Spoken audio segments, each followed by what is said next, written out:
Eu nunca fui o tipo de pessoa que acreditava em histórias de assombração. Sempre fui cético, daqueles que procuram a explicação mais lógica, mais racional, antes de considerar qualquer coisa fora do comum.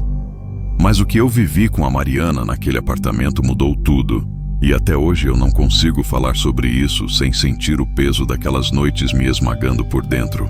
Eu conto isso pra você, Johnny, porque já não sei mais se estou tentando me libertar ou se é uma forma de me punir por não ter entendido os sinais a tempo.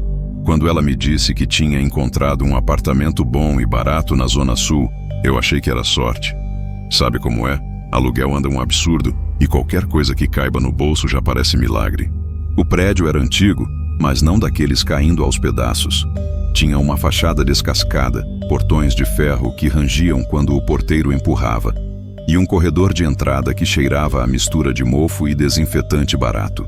Era um bairro suburbano, tranquilo em aparência, com ruas estreitas, padaria na esquina, gente sentada em cadeira de plástico na calçada durante a tarde. Eu conhecia bem aquela rotina de periferia. Cresci em lugares parecidos, então não desconfiei de nada. No começo foi até gostoso. Mariana estava empolgada com o espaço, decorando aos poucos, comprando tapetes, quadros baratos na feirinha, enfeites que ela mesma fazia. Eu passava a maior parte das noites lá, e apesar do barulho distante da avenida, o apartamento parecia silencioso demais quando as luzes se apagavam. Um silêncio seco, quase artificial, como se tivesse alguma coisa engolindo os sons do lado de fora. Eu reparava nisso, mas não queria estragar o entusiasmo dela. A gente conheceu a vizinha do 302 numa dessas noites em que o prédio tinha ficado sem luz por causa de um temporal. Eu desci com a lanterna do celular para buscar água na portaria, e quando voltei, ela estava parada na porta, falando com a Mariana. Uma senhora de cabelo grisalho preso num coque, pele enrugada, mas olhos muito vivos, quase duros demais. Ela se apresentou como Dona Sônia e parecia simpática, do jeito que vizinha antiga é, curiosa e cheia de histórias do prédio. Falava que morava ali desde os anos 80, que já tinha visto gerações entrarem e saírem. Naquela mesma semana, ela apareceu com um embrulho pequeno, enfeitado com papel de presente vermelho já meio amassado. Disse que era uma lembrança para dar sorte no apartamento novo. Mariana abriu ali mesmo. Era um boneco de cerâmica, do tamanho de uma garrafa de vinho, com roupas pintadas à mão e olhos que, à primeira vista, pareciam apenas detalhes artísticos. Mas quando eu encarei de perto, tive a sensação incômoda de que estavam úmidos, como se alguém tivesse colocado verniz demais, deixando-os sempre molhados. Mariana adorou, riu, agradeceu, colocou o boneco em cima da prateleira da sala, perto da TV. Eu fiquei calado, mas por dentro achei estranho. Nunca fui de gostar desse tipo de enfeite, muito menos vindo de alguém que a gente mal conhecia. Nos primeiros dias parecia apenas decoração, mas à noite o apartamento ficou diferente. Não sei explicar bem, mas a iluminação parecia nunca ser suficiente. Mesmo com todas as lâmpadas acesas, sempre tinha um canto da sala que parecia mais escuro do que deveria. Eu deitava no sofá e, de vez em quando, tinha a impressão de que o boneco estava virado alguns graus para a direita, como se tivesse mudado de posição. Dizia a mim mesmo que era coisa da minha cabeça, ângulo de visão, reflexo da TV. A Mariana, no entanto, começou a ter pesadelos. No início, eram sonhos confusos. Ela acordava suada, dizendo que tinha sonhado com corredores intermináveis, com sombras que se moviam pelas paredes. Eu abraçava ela, dizia que era normal, que mudança de casa mexia com a cabeça. Mas os sonhos foram piorando. Ela começou a me descrever um lugar que não parecia só imaginação. Dizia que era sempre a mesma dimensão escura, uma espécie de bairro deformado, com postes tortos, janelas abertas que davam para dentro de outras janelas, ruas que não levavam a lugar nenhum. E nesse lugar, o boneco aparecia. O jeito que ela falava me deixava arrepiado. Mariana dizia que no sonho, o boneco se mexia, falava com ela, mas não de forma agressiva. Pelo contrário, dizia que ele a protegia das coisas que rastejavam naquele lugar, criaturas que ela nunca conseguia ver por completo, apenas garras e olhos espalhados no escuro. Ele é como um anjo, Ela chegou a me dizer, sorrindo com um alívio estranho, como se estivesse feliz em sonhar com ele. Eu não soube responder. Apenas balancei a cabeça, mas dentro de mim algo se revirou, como se estivesse ouvindo uma mentira perigosa que ninguém deveria acreditar. Foi aí que comecei a perceber que as noites estavam ficando diferentes também para mim. Eu não sonhava com nada estranho, mas acordava no meio da madrugada, sentindo um cheiro metálico no quarto, como se houvesse sangue velho em algum canto. Outras vezes, o que me acordava era o som de algo arrastando no corredor do prédio, mas quando abria a porta, tudo estava vazio. O porteiro jurava que ninguém tinha passado, que as câmeras não mostravam nada. Um domingo à tarde, enquanto limpávamos a sala, notei que o boneco tinha pequenas rachaduras no rosto, como se estivesse se desgastando rápido demais. Mostrei para Mariana, mas ela disse que não tinha nada, que era só a textura da cerâmica. Eu insisti que não estava assim quando recebemos, mas ela ficou irritada, defendeu a vizinha, disse que eu estava implicando à toa. Naquela noite, o pesadelo dela foi mais intenso. Acordou gritando, chorando, dizendo que tinha visto o boneco ferido, pedindo ajuda a ela. Disse que ele precisava entrar na nossa casa de verdade para poder sobreviver, que estava preso entre os mundos. Eu tentei acalmá-la, mas fiquei gelado por dentro, porque mesmo sem acreditar, aquela frase, ele precisa entrar na casa, ficou grudada na minha mente como um eco proibido. Os dias seguintes foram uma descida lenta. Mariana parecia mais cansada, olheiras fundas, corpo pesado. Dizia que não dormia bem, que mesmo quando acordava, sentia como se parte dela tivesse ficado naquele lugar escuro. O boneco na estante parecia observá-la o tempo todo. Às vezes, ao entrar na sala, eu tinha certeza de que os olhos estavam fixos em mim, brilhando como se refletissem uma chama invisível. O ápice desse primeiro estágio foi numa noite de tempestade, quando a energia caiu de novo em todo o bairro. Ficamos no escuro, só com as velas acesas. Foi aí que Mariana me contou, olhando fixamente para o boneco iluminado pela chama tremeluzente, que ele tinha falado de novo no sonho, mas dessa vez não como protetor. Ele havia chorado, pedido que ela o salvasse, e repetiu que só precisava da permissão dela para entrar. Eu segurei o rosto dela e disse: "Não deixa ele entrar, pelo amor de Deus. É disso que ele precisa. Você não pode dizer sim." Ela não respondeu.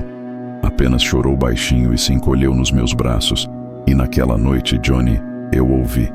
Eu ouvi claramente, vindo do canto mais escuro da sala, uma voz baixa, quase um sussurro, chamando o nome dela. Não era a voz da Mariana, não era a voz de vizinho. Era algo áspero, irregular, como ferro sendo arranhado por dentro de um tubo. Eu fiquei paralisado, olhando para o boneco. A chama da vela tremia, como se alguém tivesse passado rápido ao lado. Na manhã seguinte, fingimos que estava tudo normal. Mas a partir daquele dia, eu já sabia que não tinha mais volta. Depois daquela noite da tempestade, comecei a andar pelo apartamento com uma sensação de que tudo ali estava contaminado. Até o cheiro do lugar parecia ter mudado. Antes era só o mofo comum de prédio antigo, aquele ar pesado de umidade. Mas agora, em certos cantos, principalmente perto da estante onde o boneco ficava, havia um odor adocicado e enjoativo, como flores secas misturadas com ferro oxidado. Eu não falei nada para Mariana, mas era impossível não perceber. Ela, por sua vez, estava cada vez mais distante. Quando a olhava nos olhos, parecia que parte dela estava em outro lugar. As olheiras aumentavam, o rosto mais pálido, os lábios ressecados. Às vezes eu chegava do trabalho e a encontrava parada na frente da prateleira, encarando o boneco como quem conversa em silêncio. Perguntava o que estava fazendo e ela apenas sorria, dava de ombros e dizia: "Nada demais." Mas eu sabia que não era verdade. A vizinhança também começou a pesar.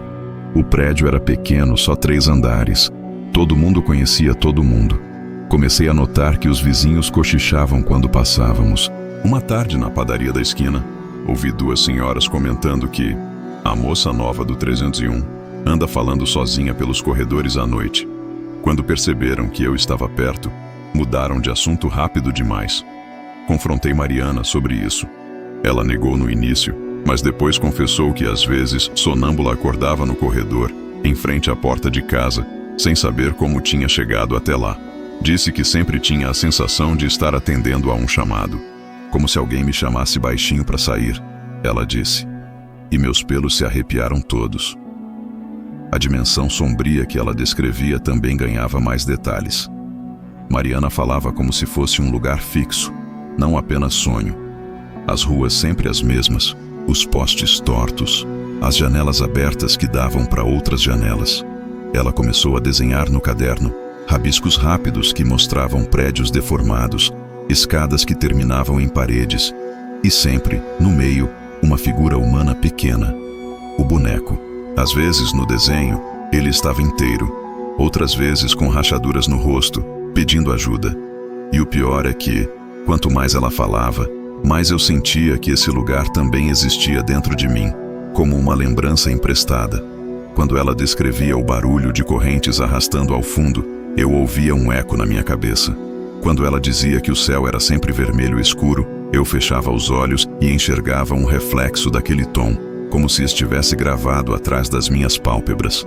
Uma noite, estávamos jantando e o interfone tocou. Era o porteiro. Ele dizia que tinha encontrado Mariana descendo as escadas do prédio, descalça, de camisola, completamente inconsciente. Eu gelei. Ela estava sentada à minha frente, mastigando devagar. Perguntei ao porteiro se tinha certeza, e ele jurou que sim. Naquele instante, Mariana largou o garfo, ficou imóvel por alguns segundos e começou a rir. Não foi um riso dela. Era grave demais, como se viesse de dentro de um tubo metálico. Eu gritei com ela, chacoalhei, e de repente ela voltou, sem lembrar de nada. A partir daí, passei a dormir menos.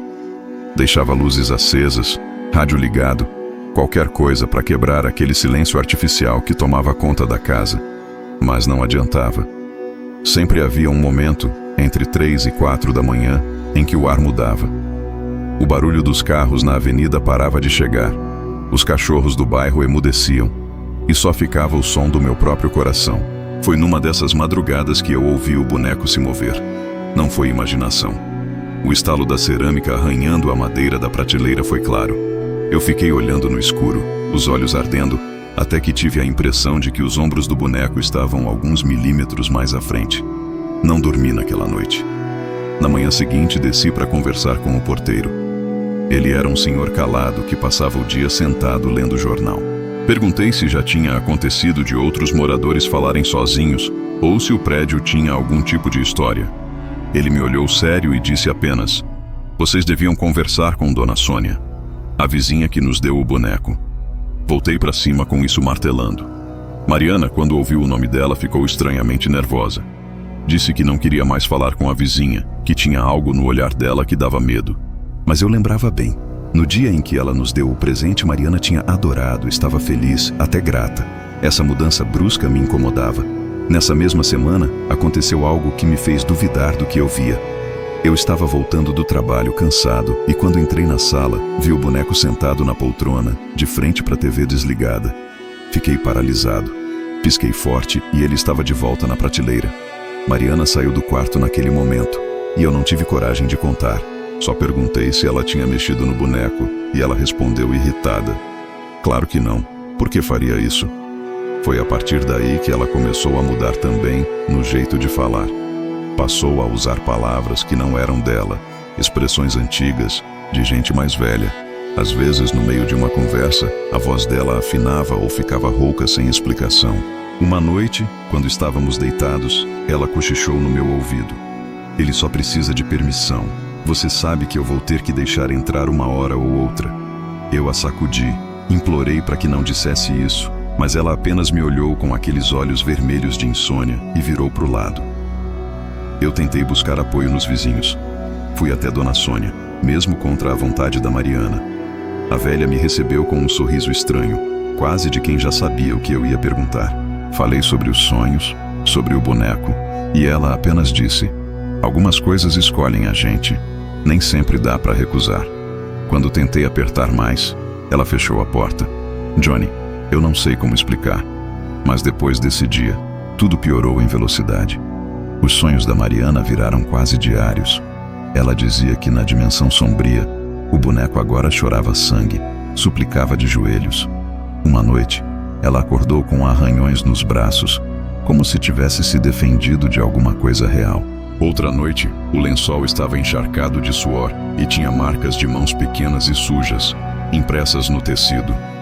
Eu comecei a ter medo de dormir. Sentava na cozinha, tomando café frio, escutando o prédio respirar. Às vezes ouvia passos leves no corredor, mas quando olhava pelo olho mágico, o corredor estava vazio. Outras vezes vozes abafadas vinham do andar de cima, mas o apartamento estava desocupado. O prédio inteiro parecia cúmplice. Foi nesse ponto que percebi que eu não ia conseguir lidar sozinho. Eu precisava de ajuda, mas não sabia a quem recorrer. A medicina não explicaria. A polícia riria da minha cara. E a vizinha parecia ser parte do problema. E foi aí que decidi procurar a avó da Mariana, que morava em outro bairro, velha senhora mexicana, conhecida por usar ervas e rezas antigas. Quando contei, ela não se surpreendeu. Apenas fechou os olhos e disse: "Ele já tem o nome dela. Só falta a porta." E naquela noite, Johnny, a porta quase foi aberta. Eu nunca vou esquecer a noite em que a porta quase se abriu. A Mariana já estava dias sem dormir direito, os olhos fundos, andando pela casa como se fosse uma visita, não a dona do lugar. Eu trabalhava durante o dia, mas à noite ficava de vigília, tentando vigiar o que acontecia. Era sempre entre 3 e 4 da manhã que as coisas se manifestavam. Nesse dia, a chuva tinha caído forte. O bairro inteiro cheirava a terra encharcada e fio queimado. O barulho da água nos bueiros soava como um sussurro constante. Acordei com um estalo, um barulho seco vindo da sala. Saí do quarto e vi Mariana em pé diante da porta de entrada. Estava de camisola, descalça, com a mão no trinco. O boneco, que até então ficava na prateleira, estava no chão, a centímetros dela. Era impossível que tivesse caído sozinho. Não havia vento, ninguém mexera. Ela estava imóvel, respirando devagar, como se estivesse escutando algo do outro lado. Fui correndo, puxei a mão dela, e foi aí que ouvi também uma voz, baixa e irregular, falando em português, mas com uma cadência que não parecia humana. "Deixa eu entrar, só assim eu posso salvar você." Era a mesma frase que Mariana repetia nos sonhos. Ela começou a chorar, quase em transe, dizendo que precisava abrir, que não podia deixá-lo morrer.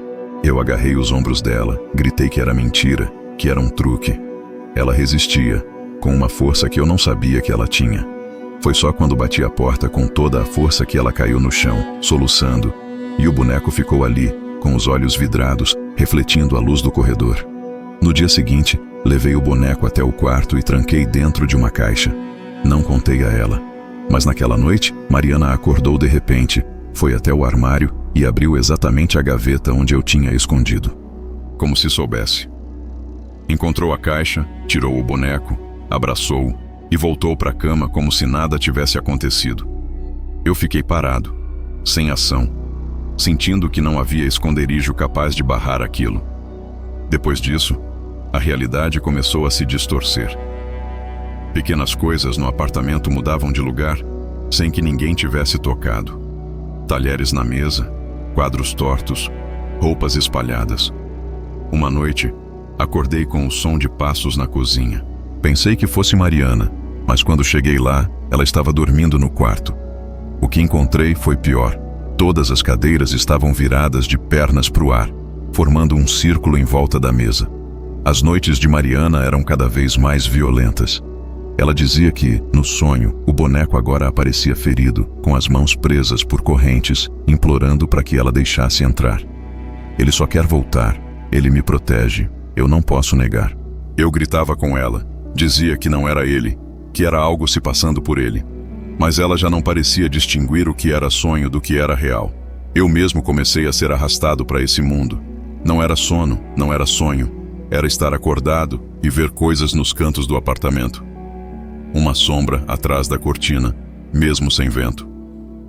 O reflexo do boneco no vidro da janela, mesmo quando ele não estava ali. O som de unhas raspando pelo teto durante horas. E o pior, às vezes eu sentia um calor na nuca, como se alguém respirasse colado em mim. As pessoas no prédio começaram a evitar a gente. A síndica nos chamou uma vez. dizendo que havia reclamações de gritos, barulhos de móveis arrastando durante a madrugada. Eu sabia que não era invenção, que eles realmente ouviam. Mas quando eu dizia que era problema estrutural do prédio, ela apenas me olhava como quem já sabia a verdade. O ponto de ruptura foi quando encontrei Mariana no banheiro, diante do espelho. Ela cortava os próprios cabelos com uma tesoura, mechas espalhadas pelo chão. Quando perguntei o que estava fazendo, ela disse: "Ele pediu. Disse que precisa de parte de mim para atravessar." O jeito que falou, sereno, me destruiu por dentro. Tirei a tesoura da mão dela e pela primeira vez pensei em chamar um hospital. Mas como eu explicaria que minha namorada estava sendo enganada por um boneco amaldiçoado? Naquela semana, a avó dela veio até o apartamento. Uma senhora pequena, enrugada, mas com olhos firmes, de quem já tinha enfrentado coisas que eu nem sabia nomear. Ela entrou, olhou ao redor e imediatamente pediu para Mariana sair da sala. Ficamos só nós dois, e ela me perguntou: "Você deixou ele receber algo daqui?" Contei do presente da vizinha. Ela suspirou fundo e disse: "Foi por aí que entrou. Esses objetos são como convites." A avó trouxe um maço de ervas, começou a defumar a casa, andando por cada cômodo e rezando em espanhol.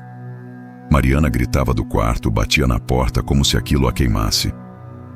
Eu queria correr até ela, mas a avó me segurou pelo braço com uma força inesperada e disse: "Não abre, ele já está dentro dela." Durante aquela noite, a tensão atingiu o limite. A fumaça das ervas deixava o ar pesado, mas parecia clarear os cantos mais escuros. Mariana urrava do quarto, e eu só conseguia chorar, impotente.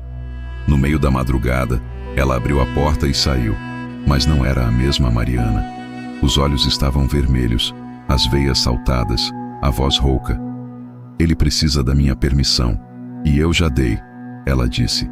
Foi aí que a avó se colocou entre nós. Começou a rezar mais alto, jogando a fumaça na direção dela. Mariana caiu no chão, contorcendo-se, e eu vi, juro que vi, o boneco na estante vibrar como se tivesse vida própria. O olhar molhado parecia brilhar com ódio. Eu segurei Mariana, enquanto a avó continuava o ritual. Por alguns segundos tudo silenciou, e eu pensei que tivesse acabado. Mas então as luzes piscarem todas de uma vez, mesmo com o prédio inteiro apagado. O cheiro de queimado invadiu a sala, e uma sombra se projetou no teto, grande demais para caber ali. Eu só consegui fechar os olhos. Quando abri de novo, Mariana estava desacordada, a avó ajoelhada rezando, e o boneco estava em pedaços no chão. Mas Johnny, os cacos não pareciam cacos comuns de cerâmica. Cada pedaço tremia levemente, como se ainda respirasse. Quando acordei naquela manhã, o apartamento inteiro parecia outro. Mariana dormia ao meu lado, exausta, como se tivesse corrido uma maratona. A avó dela estava sentada na sala, ainda rezando baixinho, o terço nas mãos. O boneco, ou o que restava dele, estava espalhado pelo chão, mas os cacos não eram normais. Alguns tinham rachaduras internas que lembravam veias pulsando, e quando cheguei perto, juro que vi um deles se mover sozinho. A avó me proibiu de tocar. Disse que aquilo não era apenas cerâmica, era um receptáculo. A entidade tinha se infiltrado por ali, usando o presente como porta de entrada. "Ele ainda não foi embora," ela disse, olhando para os pedaços como quem encara um inimigo vivo. Durante o dia tentamos levar uma rotina normal, mas Mariana continuava estranha. Parecia mais leve, sim, mas os olhos dela ainda tinham uma sombra. Quando a avó começou a preparar outra defumação, Mariana se irritou. Disse que estava cansada daquele cheiro, que aquilo só a deixava mais nervosa. Foi a primeira vez que ela levantou a voz contra a própria avó, e aquilo me cortou. À noite, tudo explodiu. O bairro estava silencioso demais, sem barulho de carros, sem latidos, sem nada. A avó começou o ritual maior. Colocou tigelas com ervas queimando nos 4 cantos da sala. Acendeu velas e espalhou água com sal grosso pelo chão. Mandou eu segurar a mão da Mariana e não soltar, não importa o que acontecesse. Eu obedeci, mas o que veio depois foi além de tudo que eu poderia imaginar. Assim que ela começou a rezar em voz alta, Mariana começou a tremer. Os olhos viraram brancos, As veias do pescoço saltaram e a voz dela mudou. Não era mais Mariana. Era um som grave, metálico, que parecia vir de dentro das paredes. Ela já disse sim. Ela já me deixou entrar. A voz falou. E eu senti meu corpo gelar. A avó não parava. Rezava cada vez mais alto. As palavras em espanhol cortando o ar, como se fossem lâminas. Mariana se contorcia no chão, a boca se abrindo mais do que deveria, como se fosse se rasgar. Eu chorava, implorava para que ela aguentasse. As luzes da casa começaram a piscar, mesmo sem energia no bairro. O teto tremia, as paredes estalavam, e do canto da sala surgia uma sombra, densa, que se espalhava pelo chão como fumaça viva. Era grande demais, e parecia se mexer com inteligência, avançando devagar. Os cacos do boneco começaram a vibrar, levantando do chão como se fossem atraídos por ela. A avó pegou um punhado de ervas em brasa e jogou na direção da sombra. O cheiro foi insuportável, como carne queimada misturada com enxofre. A sombra recuou por um instante, e a voz dentro de Mariana gritou de dor, mas logo voltou a rir, um riso que não era humano. Eu segurava Mariana, mas ela se debatia com uma força que não tinha como ser dela. As unhas arranharam meu braço, deixando marcas profundas. Ela olhou nos meus olhos e por um segundo, parecia ser ela mesma. Me solta, ela sussurrou. Deixa ele entrar, é a única saída. Eu quase acreditei, quase soltei, mas a avó gritou comigo, ordenando que eu não deixasse, que aquilo era a armadilha final. O ritual continuou por horas, ou assim pareceu. O tempo perdeu o sentido. Em certo momento, todas as velas se apagaram ao mesmo tempo e ficamos apenas na escuridão total. Foi aí que aconteceu. No breu absoluto, eu vi 2 olhos brilhando, enormes, no teto. Eles se abriram devagar, refletindo uma luz vermelha que não vinha de lugar nenhum. A voz falou de novo, mas agora não era só pela Mariana. Vinha de todos os cantos, ecoando pelo prédio inteiro. Ela já é minha. Vocês só estão atrasando. Eu pensei que ia desmaiar. Mas a avó levantou o terço, gritou uma prece tão forte que até minhas pernas tremeram. E então ouvi outro som. Passos. Não dentro do apartamento, mas no corredor, como se várias pessoas estivessem correndo de um lado para o outro, fugindo. O prédio inteiro parecia participar daquele momento. Mariana caiu desacordada. Os cacos do boneco explodiram em pó, espalhando-se pelo chão. E a sombra desapareceu de repente, como se tivesse sido sugada para fora. As velas reacenderam sozinhas. O silêncio que veio depois foi ensurdecedor. Mariana respirava de novo, calma, como se nada tivesse acontecido. A avó caiu de joelhos, exausta, mas com um sorriso vitorioso. Eu, por outro lado, só conseguia olhar para os cantos da sala, esperando que algo voltasse. Naquela noite dormimos todos juntos, como se tivéssemos sobrevivido a um naufrágio. Mas no fundo, eu sabia que aquilo não tinha terminado, porque mesmo com o boneco em pó, eu ainda sentia a presença. Ainda ouvia, às vezes, um arrastar leve no corredor. Ainda tinha a sensação de que alguém respirava no meu pescoço quando eu fechava os olhos. E o olhar da Mariana, embora mais sereno, nunca mais foi o mesmo. Nos dias que seguiram ao ritual, o apartamento parecia respirar de outro jeito. O ar já não era tão pesado, as sombras não se acumulavam nos cantos como antes. E Mariana conseguia dormir por horas, sem gritar, sem acordar encharcada de suor. A avó dela ficou mais 2 dias conosco, sempre rezando baixo, espalhando ervas queimadas em cada cômodo, repetindo que era necessário fechar as portas que tinham sido abertas.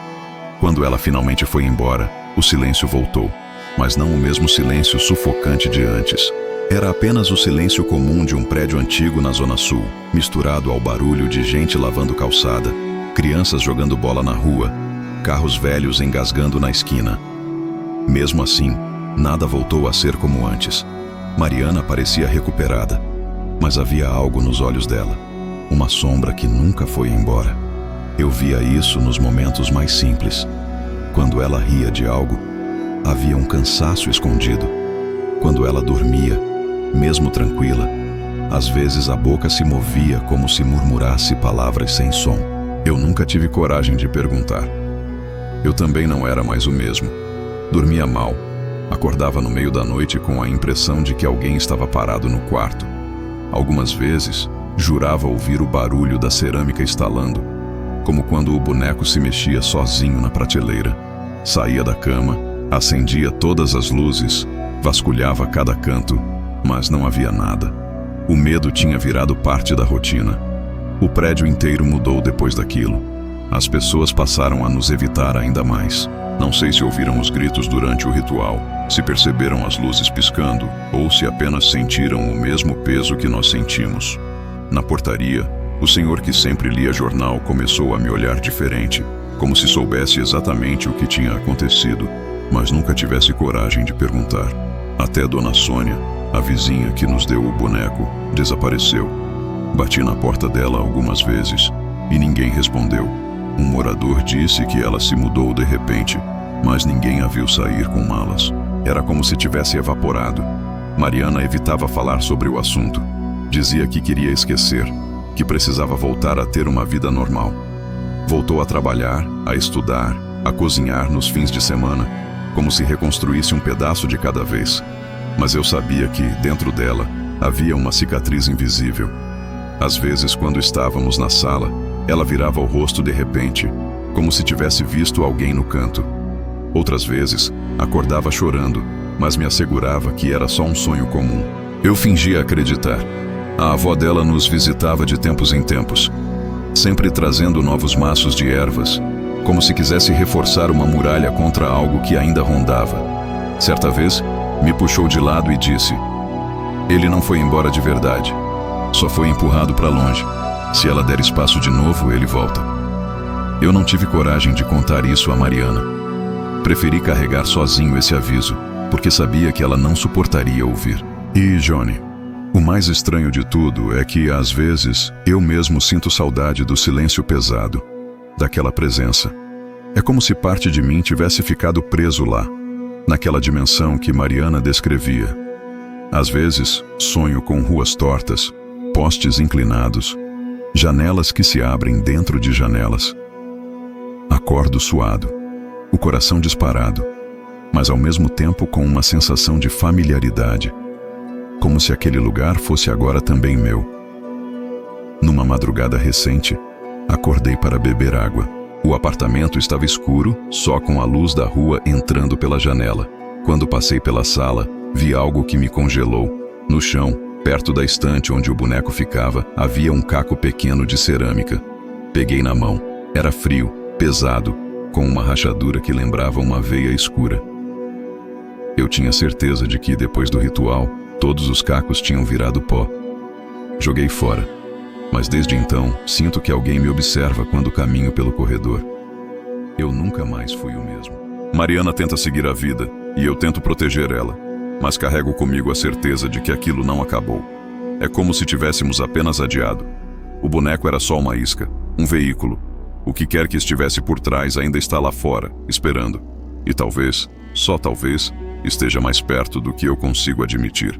Se você ouviu até aqui, Johnny, fica comigo. Eu não sei quando vou ter coragem de contar outra vez, mas sei que você precisa estar preparado. Se algum dia alguém te oferecer algo bonito, simples, aparentemente inofensivo, nunca aceite sem perguntar de onde veio, porque às vezes não é um presente, é uma porta. Se chegou até o fim, não me deixa sozinho. Se inscreve, deixa um like e vem comigo nos próximos relatos. Às vezes contar é a única forma de não ser levado de volta.